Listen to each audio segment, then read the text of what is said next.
De eerste bestellingen kwamen tiensje, zuiver krek na de opening alweer binnen bij Café Prins in Kolmensweg. 3 weken lang zorgen een volle bron ervoor dat de kroeg en het cafetaria verlengen.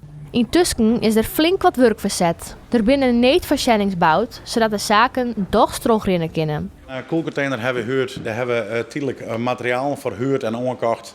Zodat dit dus een werkkeukencontainer is. We hebben hier 2 pagoda-tenten. Hebben koppelen met een mooie glazen puier in. Dit is nou eens een tijdelijke cafetaria.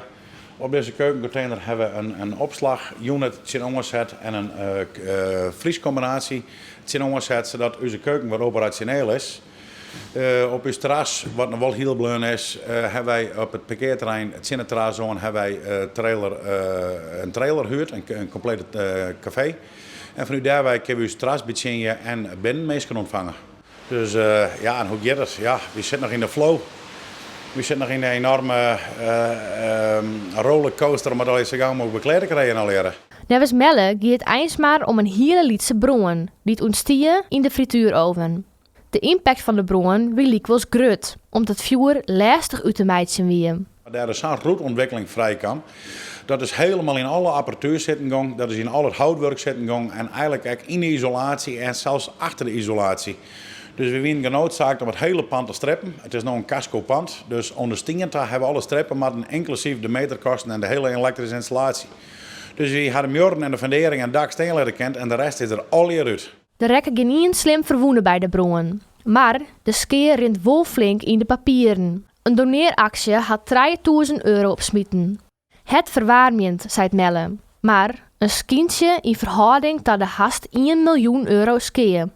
Of die vergoeden wordt, is nog afwachten. Toch houden Melle en zijn team de moed erin. Ja, nou die kop ervoor, dat hebben we vanaf het moment dat we Greenljak, of dat we eigenlijk te jaren kregen dat het eigenlijk het hele interieur plus inventaris helemaal wij weer. Toen hebben we voort zijn van ja, linksom of rechtsom, wie maar vooruit. En door de mensen om ons heen kregen we daar eigenlijk een heel grote energie van. Dus, en dan met z'n allen hebben we de schouders onderzet. Ja, en door had het krijg zelfs jong. Het hele pand is keel van binnen. Dat hebben we in 15 dagen gerealiseerd. Dus dat is gewoon ja, heel bijzonder, heel bijzonder. Voor nu kunnen mensen haar een meal, snack of bierke hel je in de neetversinnings.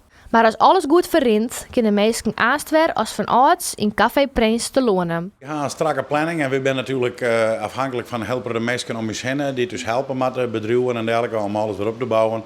Maar de planning is eigenlijk dat we in oktober weer open kunnen, ja.